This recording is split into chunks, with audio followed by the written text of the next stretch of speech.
hadduu codkaygii muuqaalkayga idin soo gaaro inaad gudbisaan, inaad sii gudbisaan, sii qaybisaan dhammaantiin. Wacalaykum salaam dhammaantiin asxaabta sharafta leh, ehel iyo qaraabo iyo saaxiib iskugu wada jira, dhammaantiin waa idin salaamayaa. hadal badan ahaan ma buuxiyo. waxaan jirta inaan ballan qaado oon dhahay maalin hore aan dhahay live-ka habeen hore kaasaa igu dambeeyay, laakiin waxaa jira wax aanan laga aamusi karin oo dareenka qofka bini aadanka ah si u sheegay dhahay kama aamusnaa kartid. waxaan rabaa akhyaaray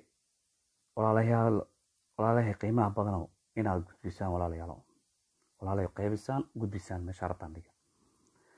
haddaad gudbi weysaan anaa gudbisanaya marka, iyo dulqaata marka, sababta waa muhiim, waa fariin muhiim ah inaad gudbisaan. waa muhiim barnaamijkan wallaahi. arrintani waa muhiim, arrin laga aamusi kara maaha. arrintani waa arrin taariikhi ah, arrin laga aamusi kara maaha. waxaan rabaa wax taariikhda gelaya ummadeyda inaan u sheego. waxaan idinka codsanayaa inaad gudbisaan. waxaan soo bandhigi doonaa waxyaabo cadcad ee aad ku qanacdaan. ya waxaan soo bandhigayaa waxyaabo cadcad ee aad ku qanci doontaan insha Allah.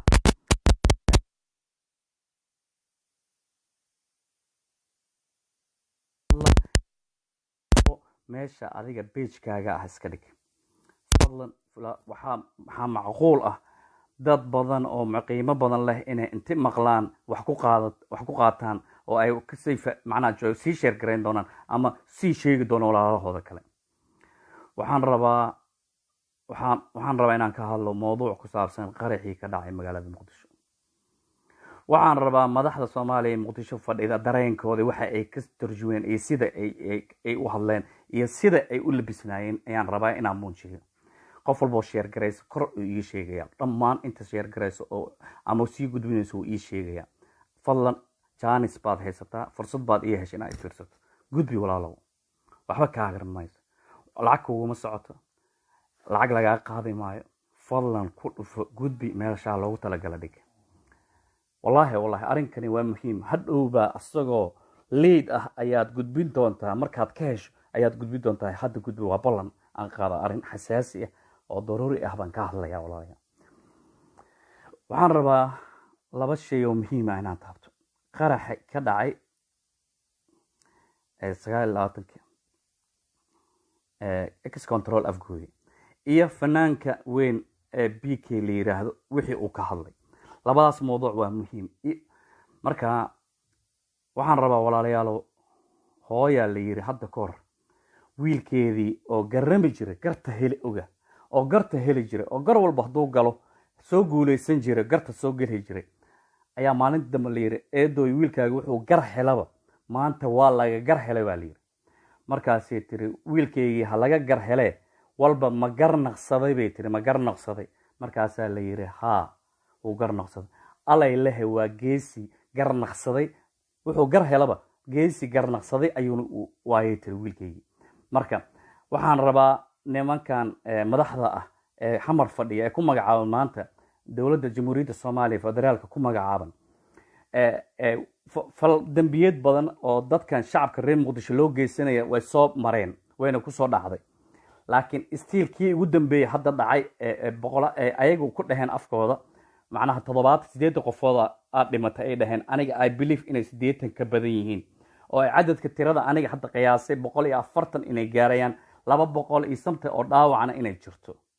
ilaahay dhammaantood kuwii dhintana Allah u naxariisto, kuwa noolna ilaahay oo dhaawacna ilaahay inuu bogsiiyo, ilaahay u baryana. waxaan rabaa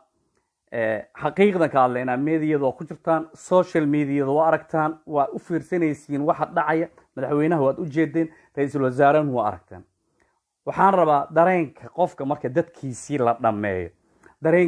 dareenkiisa waxa uu yahay. tusaalaan ka soo qaadanaynaa madaxweynayaasha caalamka marka ay dadkooda wax ku dhacaan, siday u nool yihiin, ay u labisan yihiin, ay sida ay yihiin toos u aadaan, macnaha ay toos u tagaan meesha musiibada ka dhacday ayay toos u tagaan. laakiin aniga madaxdeena kuwan hadda fila Soomaaliya fadhiya, guryahoodii ka soo dhaxadleen, hooyigoodii ka dhaxadleen, meeshuu seexanaya xafiiskiisu ka soo dhaxadle weli waxaa sii dheer walaalayaal oo gacli madaxweyne farmaajo markuu khudbada jeedinayo dhammaantii soo dhawaada walaalaha ehelkii qaraabada soo dhawaada dhammaantii soo dhawaada dhammaantiin hal iyo mid iyo hebel iyo heblaay inaan dhaho waxaa ka muhiimsan inaan isku kiin wada qabto walaalahay oo gudbiya fariintan madaxweynaha markii uu tacsiyeynaya bogaadin dirayay wuxuu ka soo baxay ama intoona microphone soo fadhiisan suud iyo jacket iyo gravati buu soo xirtay make up baa loo soo mariyey make up waa lasoo istuukeeyey waa lasoo naashnaashay raa la kor fadhiisiiyey macnaha tv-ga la hor keenay fiiriya madaxweynaha somaliland muuse biixi cabdi markay daadadka ka dhaceen hargeysa ee fatahaadaha ka dhaceen habeenkii 8 saac habeenimo labada habeenimo asagoo macawiistiisii qaba oo shaarkiisa caadiga qaba ayuu wuxuu u tagay boodka wuxuu ugu tagay dadkii daadadka qaadeen ayuu guryahooda korkooda ku tagay wuxuu watay shaal yaroo qabowga dhaxanta loogu talagalay way faanteen oo maleyna marka waxa loo baahan madaxweyne marka dadkiisa wax gaaraan inuu dareenka horta muujiyo dareenkii mas'uuliyadnimada saaran inuu muujiyo walaalayaal ma muujinin madaxweynaheena madaxweynuhu make up buu marsaday make up istuuko soo mariyay garabaati iyo suud iyo taayo xirtay sakari soo dhawaad soo dhawaad leel cali saacad soo dhawaad aqeerta idinka colaad dhamaantii soo dhawaad barnaamijkan gudbiyo waad in bariya abeen waxaan ballan qaaday inaan soo galeyn ma ogeen inay dhaxan dhacayaan inay qaraxan dhacayaan waxaan habeenkan la aamusnaa shalay idra la aamusnaa waa tacsi tiiraan la aamusnaa laakiin waxaan rabaa iska kay qaban weysay waxa iska qaban weysay ficilka dhacay iyo dadka ku fashilmay mas'uuliyadda dalka iyo weli sida isku qaban yihiin isla saxsan yihiin sida ay iskula saxsan yihiin wasiirkii amniga hadlay walaalaheena Turkiga oo mahad celin ma dadka ma soo istaagila ra'iisul wasaare waxa qabtaan taay maanta airportku joogo ra'iisul wasaaraha Soomaaliya taaygi ugu dambeeyay suudkii ugu dambeeyay ee ugu qaalisanaa ayuu xirnaa mamru ma okay ma tiiraaya u taalo macnaha ma tiira tacsiba u taalo ma xaflad baa u taalo xaflad miya ma digasha marka waxaan u soo jeesan doonaa fanaanka weyn ee BK arintiisa u soo jeesan doonaa waxaan rabaa laakiin kuwii nala dhashay kuwii magac nala watay kuwii mas'uuliyiinta noo hayay haddii aniga dadkeena dhiigoodii aysan waxba la ahayn aysan daqanaynin dareenkooda muujinaynin maxaan dad kale u eedeynaa oo aan dusha eedda ugu saarayna annagaa dhaliisha iska leh haddaan nahay ummadda reer muqdisho annagaa dhaliisha leh annagaa intaa oo dhan waxaan oo dhan musiibadeedan u sabab ah annagaa isku sababa annagaa keensanay silent killer dad ah dadka aamusan oo ku dilayo annagaa soo dhaweysanay annagaa guryaheena u furnay annagaa gacmaheena u furnay annagaa dhahna soo dhawow annagaa codkeena siinay silent killerada ah dadka ah annagaa soo dhaweysanay xaqiiqdan u hadlayna marka ka dadku kala dareen badan kala dannimo fiican marka madaxweyne muuse biixi cabdi ehelkiisii dadkiisii dhimanayay ee daadka qaaday wuxuu ku soo baxay asagoo dharkiisii oo gurigiisa ku joogay ayuu ku soo baxay oo ku yimid marka kuweenana waxaad ayagoo suudadkooda dunyadooda xiran ayay dad baad booqanaysaa canuunsan baad sii macsalaameynaysaa diyaaradaad saaraysaa maxaad taay iyo suud iyo labis soo xiranaysaa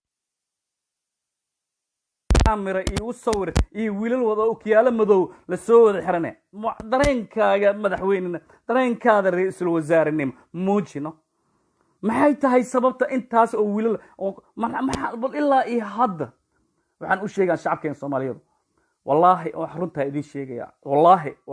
waxaad haysataan oo qabtaan waxaad haysataan oo sacbinaysa ama idin dhex joogo yey idin cunayso dadkiina cunayso ayagana idinku dul labisanayo yey dadkiina cunayso idinku diganayo digasho anay BK digasho ma aqaan BK digasho ma arko BK wuxuu taabanaya war dadkay ummadda Soomaaliyeed waan jeclahay BK oo soo noqonaya hadalka BK ay gelin BK waxaan rabaa kan labaad inaan ka dhigto waxa BK bini aadan waay qaladna waa ka dhacaya saxna waa ka dhacaya bini aadan waay laakiin waxaan rabaa inaan u soo noqdo hadalkan barnaamijkan ah aaway madaxda taleysay tarjumaysay ee dhiiga inay baxshaan la rabay ma bixin ma inta soo baxaana dareenkeed muwaadinka shalay dhiigiisa iyo dareenkiisa bixinay maalin cad baa la yiri iska bax maalin cad baa la yiri bax ninkii ugu horeeyay ee dhiig bixiya ee 14 October okay mas'uuliyadda haddaad ku fashilanto waa la qirtaa waxa la yiraahdo waa ku fashilmay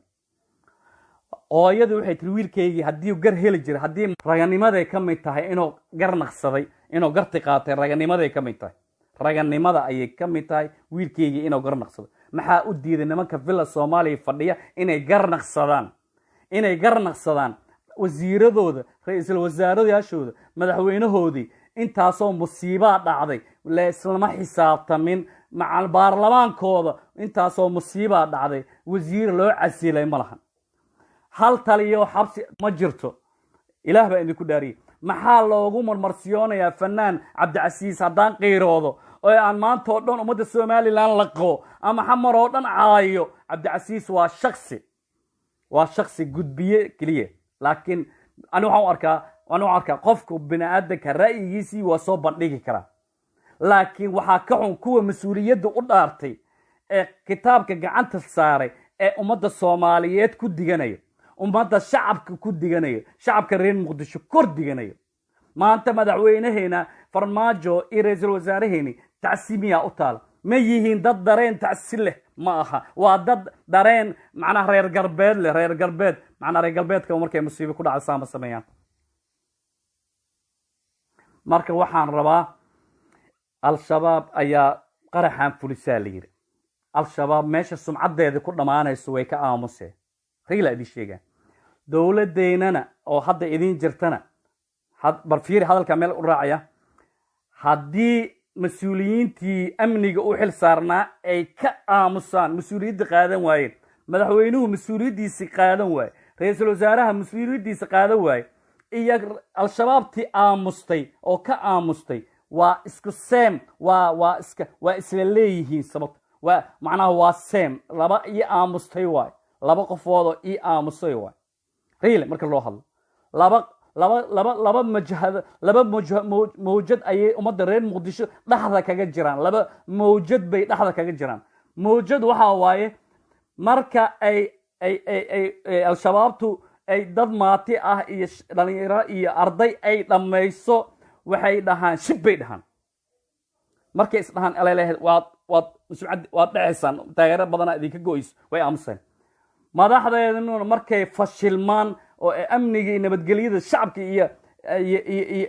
inay dadka macnaha nabadgelyadoodii ay xafidaan ilaa xafidi kareen ayagana way ka aamusaan way ku digtaan aamusnaanta kamid tahay mas-uuliyadda haddaadan xamilin oo qaadanin oo aadan mas'uuliyadda aad issaartay oo tiri hala ii doorto anaa dadkani kitaabka gacanta u gelinaya u dooranay inaan calanka iyo ciidda iyo dadka iyo diinta anaa u dhaaranayo markaad tiraahdo dadka iyo dalka iyo diintii aad ku digatid dhiigoodii aad ku digato adeero gacaliya macnaha waxa waay la mid tahay ninka inta sameeyay ficilka sameeyay ee qaraxa sameeyay ee aamusaya la mid tahay waa taas baa la mid tahay mas-uuliyaddu marka waxa loo baahan yahay markaad mas'uuliyad isa saarto waa inaad ka soo baxdaa mas'uuliyadda oo tiraahdaa shacabka Soomaaliyeed raali iyo nus wixii dhacayna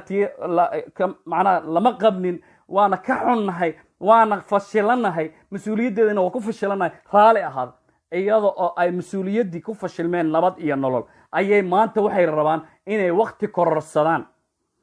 waqti kororsadaan ay ku darsadaan sanado kale ama loo soo doorto 4 sano oo kale in la soo doortay rabaan 4 sano kale marka aad ugu dartaan la soo doorto kale maxaa sii haraya marka waxaa sii haray gumaadkiyaa sii soconaya macnaha waa inda shalay madaxweyne farmaajo ana xaqiiqa run ilaahay taqaana xaqiiqdan taabanayna markuu mucaaradka ah shalay wuxuu dhahay dowladayna waxay ku soo koobantay inay tacsiyeyso iyo waa baarayna inay tiraahdo waa ka xunnahay waxa dhacay gudiyaan u saarayna inay tiraahdo ayay ku soo koobantay dhahay dowladii xasan sheekh maxamuud oo madaxweynaha ka ahaa ayuu ku cambaarey jiray maanta madaxweynaha iyo ra'iisul wasaaraha iyo dhamaantood ayagana waxay la mid noqdeen wixii uu shalay afkooda ka dhahay inna lillahi wa inna ilayhi raaji'un iyo al-shabaab waa cambaaraynayna labadaas wax dheer ma jira labadaas wax kale oo ka dheer ma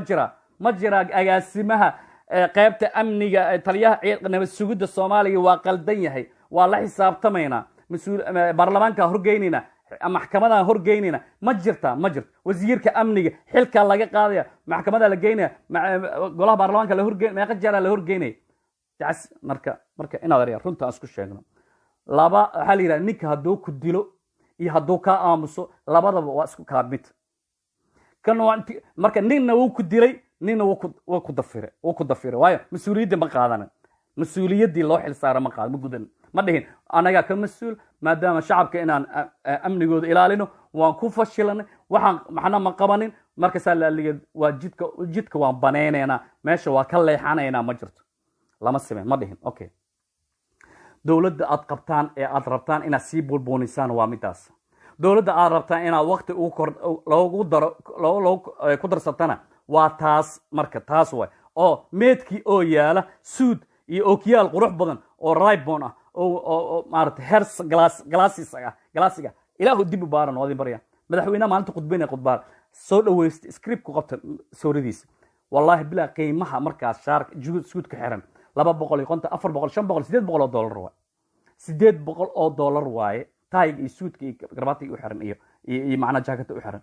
make upka loo soo mariyay make upka iyo suukada la soo mariyay shaqaalaha ku shaqale marka dadkaada dhamaada ee aad camera make up u soo marsanayso ay nooc min madaxweynaha nooca madaxweynaha ee tiiraay ku taalo ee dadka dhintay shacbiyad ku taalo ee dadka ku murugeysatay ishak maya waxa la mid tahay marka kan dilay ee aamusay marka kan dilay ee musiibada u soo horseeday ee dilay ama u soo fududeeyay waayo macnaha waxa waay controlka ex xamar waxa ka horeysa 9 control checkpoint ah hadduu afgoy ka soo baxo ilaa controlka muqdisho soo gaaray baabuurkaas 9 u dhaxaysa 9kaas sidoo ku soo maray sidoo ku soo dhaafay hadda hay-adda nabad sugidda go'aanadii ka soo baxay arrintii qaraxi dhacay waxay cad ku dhaheen macnaha ilaa hadda ma hayno in al-shabaab ka dambayso laakiin arrimo siyaasadeed inay kulag leedahay marka qofka meedkaaga dadkaaga la xasuuqay mas-uuliyadoodii usoo taagan inuu ka aamuska usoo taagan fiilan wadleyna shalay waxaa dhimatay 900 oo qofood ayaa hal mar baxday 1000 waa dhaawacantay 14 Oktoobar 2017 2017 meedkii dhaawacyadii isbitaal elboorka geynayeen ayuu shalayna farmaajo dhaawacyadii elboorka geey 2 sano kadib wili maxay halkeen taagannahay talaabo amniga horumar loo qaado ma jirto stiil sidii la taagan yahay marka wili meeshii baa la taagan dadku kuma dhimanin shalaambood kuma dhiman marka kuma dhiman joohar kuma soo dhimanin macnaha baraawe kuma soo dhimanin macnaha bu'aal maya gada iyo garbahaari kuma soo dhiman waxay ku dhinteen waa muqdisho ku dhinteen marka adeer maxaa madaxweyne ka tahay ay nooc min madaxweyne ay nooc min ra'iisul wasaaraat nooca ra'iisul wasaaraat ummadda Soomaaliya u bandhiga nooca madaxweyne aad tahay ummadda Soomaaliya u bandhiga nooca ummadda macnaha idinku aamintay ee mas'uuliyadda idinku aamintay ii sheega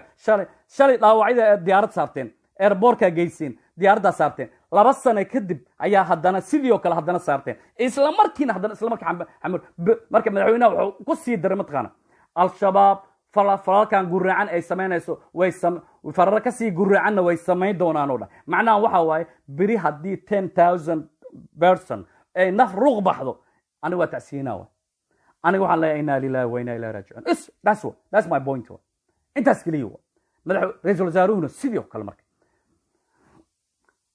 war dareenka ha shaqeeyo wallaahi billaahi tallaahi shacabkan reer muqdisho haddaan u soo bixin dad dareenkooda dhabta tarjumaya mas-uuliyiin dareenkooda dhabta ka naxay haddaysan u soo bixin wallaahi billaahi tallaahi contractigan ma dhammaanayo contractigan midda kale diyaaraddan qadar qaada dhaawacyada soo ma ahan midii shalay lagu keenay wiilashayni 12 wiil ahaa ee la yiri ciidamada la idin soo baraya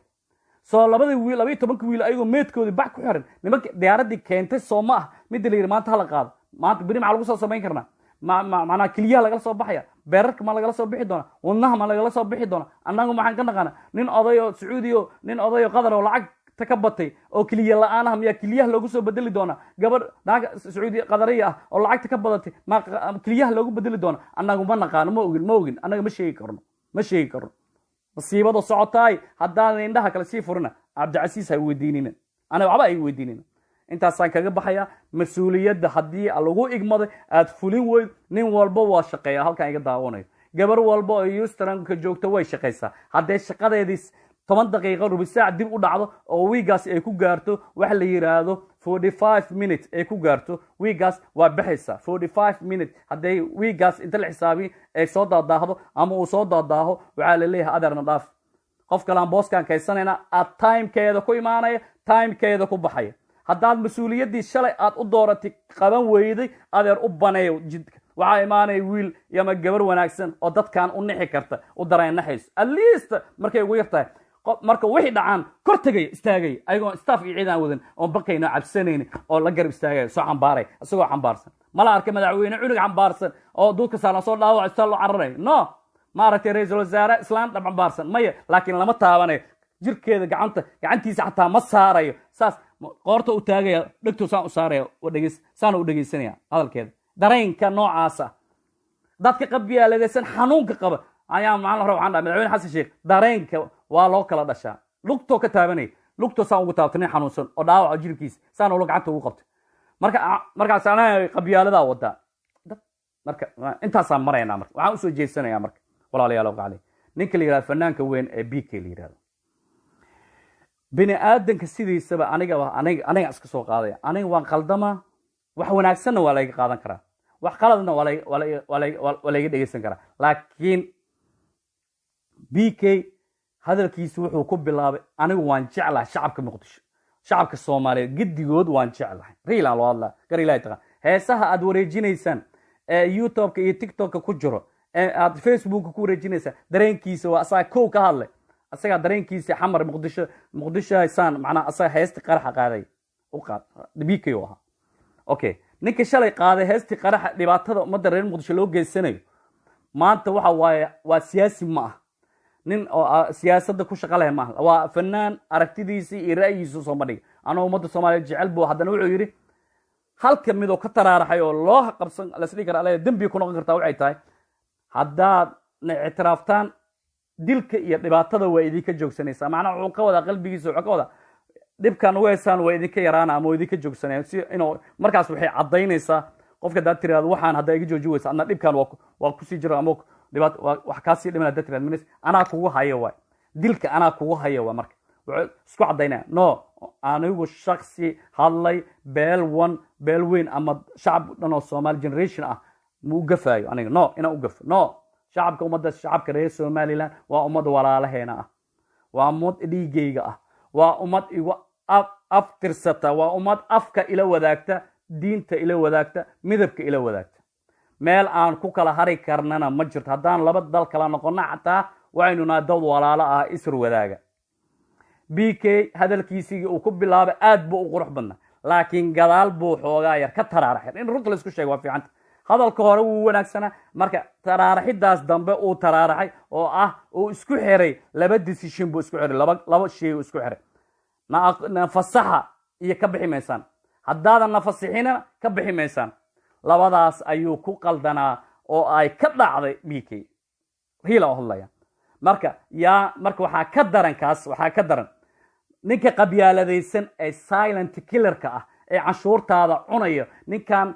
BK ah hal koob oo biyo ah oo reer muqdisho ah ma cunin hal canshuur oo muqdisho laga soo gasho ma cunin laakiin waxaa jira dad malaayiin dollar cunayo ee haddana adiga silent killer kuga ah oo kuga aamusan dilkaaga iyo dhaawacaaga